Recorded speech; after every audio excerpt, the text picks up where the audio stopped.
Joining me now is another candidate vying for the Republican presidential nomination, former Texas Congressman Will Hurd. Congressman Hurd, thank you for being here. Really appreciate it. It's always a pleasure to be on with you. I want to get to the debate stage and all of that in just a moment, but I want to start with your race. Right now, if you look at some of the latest polling, you're under 1%.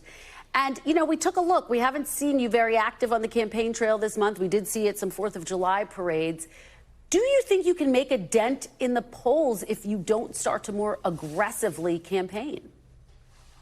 Well, I am aggressively campaigning. I was in the North Country of New Hampshire a couple of weeks ago. I was the first candidate to go up there, and the candidate followed me after that. Many folks that are watchers of what happens in New Hampshire always talk about whoever goes north first has a good shot. I'm going to be back in the state later in the week. I'm entering into my third week into this election, and we got a long way to go before voting starts in January. So this is not about peaking on week 3. This is about peaking before the first election. And the thing that we're seeing on the ground is people appreciate that I'm talking about issues that they care about, that I'm putting forward a vision of the future and not just complaining about the past. And so nobody thought a black Republican could win in a 72% Latino district when I ran for Congress and won. But I know how to do that, show up to places that people don't expect you to show up to. And we're doing that. I take your point about the significance of being in New Hampshire, but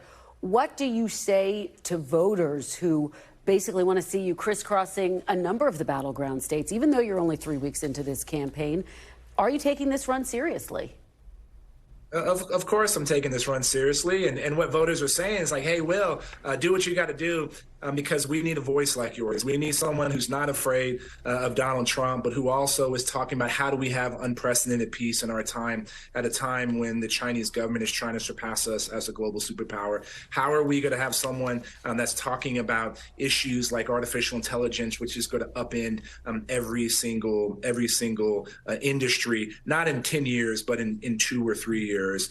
So the people that I crisscross when I'm at the airport and people come by and give me a thumbs up or a high five, they say, hey, we need you to keep doing what you're doing. And that's why we're having people give us, get online to heardforamerica.com and give us at least $1 to help us have that debate about whether we're going to make the debate stage or not. New Hampshire Republican Governor Chris Sununu, who's of course not getting into the race, wrote in an op-ed earlier last month, no one can stop candidates from entering this race, but candidates with no path to victory must have the discipline to get out. Anyone polling in the low single digits by this winter needs to have the courage to hang it up and head home. He also wants to stop former President Trump like you. What do you say to that argument? Do you agree with him that you have until the winter, basically? Well, I think the guy you're replacing asked me that question, and I said that that Governor Sununu is right. That sounds right. If you don't have a pathway to victory by the late winter, then you need to think about consolidating. And I think that guidance is sound. And that's 5 or 6 months away, which is enough time to start lighting fire. And here's what I've learned. Here's what I've learned crisscrossing the country. People are frustrated with the direction the country is going. 7 out of 10 Americans don't want Joe Biden as president. 6 out of 10 Americans don't want Donald Trump to be president. Everybody thinks this is going to be the rematch from hell, and pardon my language, but people want something different, and that's what we're trying to provide. One of the problems we have in our politics is we have too many politicians that are trying to gain attention rather than putting forward ideas, and this is the message that we're taking to the streets. And just because you don't see me in some places doesn't mean I'm not there. And that's the way we've always run races, and we're going to be knocking doors and coming to a town near you. Let me ask you about the debates. First of all, are you confident you will be on the debate stage? Well, it depends on what the RNC decides. We're working towards getting to those 40,000 unique donors, and if some of your voters and viewers want to see a guy like Will Hurd, like me, on the stage talking about real ideas, then go to heardforamerica.com and give at least $1 to help us force this conversation. But I can't lie to get access to a microphone. I'm not going to support Donald Trump. This is not about not supporting the Republican nominee. This is about not supporting Donald Trump. And here's why. It's real simple. Donald Trump Trump is a proven loser. He hasn't won an election since 2016. He lost the House in 2018. He lost the Senate in the White House in 2020. He prevented a red wave from materializing in 2022. He hasn't even agreed to sign this pledge. And if the Republican Party puts Donald Trump forward as our nominee, then we are willingly giving the election to Joe Biden, and we're going to have 4 more years of Joe Biden. Congressman, I'm curious, is that the only reason that you are refusing to back Trump, because you say, quote unquote, he's a proven loser? I mean, are there other key issues for you with a Trump candidacy and presidency? Well, I disagree with Donald Trump on a lot of things. I don't agree with his temper and how he conducts things. People, I think Americans want our leader. Congressman, would you actively campaign against him if he's nominated? Would you actively campaign against him? My goal is to be the nominee, and that's what I'm focusing on. I'm not talking about hypothetical scenarios here. My goal being in this race is to beat Donald Trump. Those that think that, oh, this is too overwhelming, his lead is too big, we can't do this, we should just accept our fate. I'm sorry, I don't subscribe to that. There's a lot of time between now and the first elections. At this time in 2016, Donald Trump had less than 1% in the polls, and we should have learned since 2016 that these national polls reflect a period in time. They don't necessarily reflect what's going to happen on the ground. We saw that in the 2022 election. Many people that came on your network thought that Republicans and Kevin McCarthy was going to have like a 32 to 35 seat majority. This is the night of the election, and we know he only ended up with 5. And so to me, this is about putting an alternative vision forward. We are faced with complicated challenges. We are faced with generational defining challenges, and we need people having a competition of ideas.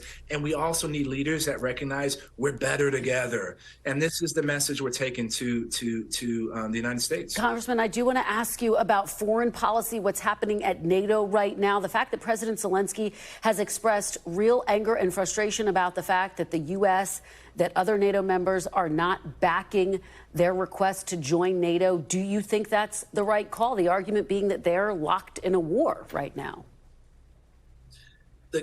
The reality and what NATO should have done today, the fact that less than a month that after Vladimir Putin showed that he capitulated when he's, shown a real threat, when the former head of the Wagner group was barreling down the highway to go to Moscow, what did Vladimir Putin do? He didn't escalate, he capitulated. And less than a month after that, this was a great opportunity to show that NATO and the Western world was together. We, enlarging NATO with Sweden and Finland. And what NATO should have done is said, as soon as the fighting stops, Ukraine, that day, Ukraine is going to get introduced and join NATO.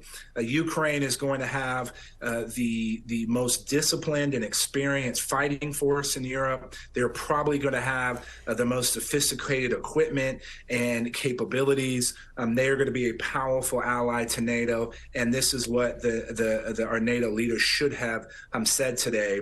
And it's unfortunate they didn't. At least there were some countries in NATO that talked about training of F-16, training in the use of F-16s from the Ukrainians. That's something that Ukraine needs in order to establish a no-fly zone. But this is something that the sooner we help Ukraine win this war, which means pushing the Russians out of all of Ukraine, the better it off it's going to be for everyone. So, and I know you have said in the past that you support a no-fly zone. Do you support the U.S. decision to send cluster munitions to Ukraine? Of course, those munitions have been banned in more than 100 countries. Sure, and this is a difficult decision, and concern with the use of cluster munitions is valuable because of the impact that it could have on your a civilian population. But in this case, the way that the Ukraine is going to be using it, the Ukraine military is going to be using it in their own territory that is being held by the Russians in order to get them out of, in essence, trench warfare. This is not like these are going to be used in towns and cities. And so if this is a tool that can help the Ukrainians dislodge the Russians and kick the Russians out of their own country, then I'm supportive of it. Let me ask. And ultimately, Ukrainians are going to want to make sure that any unexploded ordnance is managed properly to not hurt their own population when that population returns when they're victorious. Congressman, very quickly, I want to ask you about one more topic. We've been talking about Iowa's legislature considering a 6-week ban on abortion. Is that something you would support? I've said before that, my record in Congress is I've been pro-life. If Congress brought forward a bill that had a 15-week ban, that is something that I would sign. What about a 6-week ban, though? It sounds like you don't support that. Well, a 15-week ban is what I think is more reasonable. It's something that I would sign if it was on my desk. One of the other things that we should be doing when it comes to this particular issue is looking at maternal health and neonatal health, and making sure that we're taking care of our mothers when they are pregnant. It's unfortunate in some communities, like Black women, the number of deaths during a childbirth are equivalent to places in the developing world, and that's not acceptable, and we're failing our women. Yeah. Former Congressman Will Hurd, thank you so much for joining us, and current presidential candidate. We really appreciate your perspective today. Thank you. Thanks for watching our YouTube channel. Follow today's top stories and breaking news by downloading the NBC News app.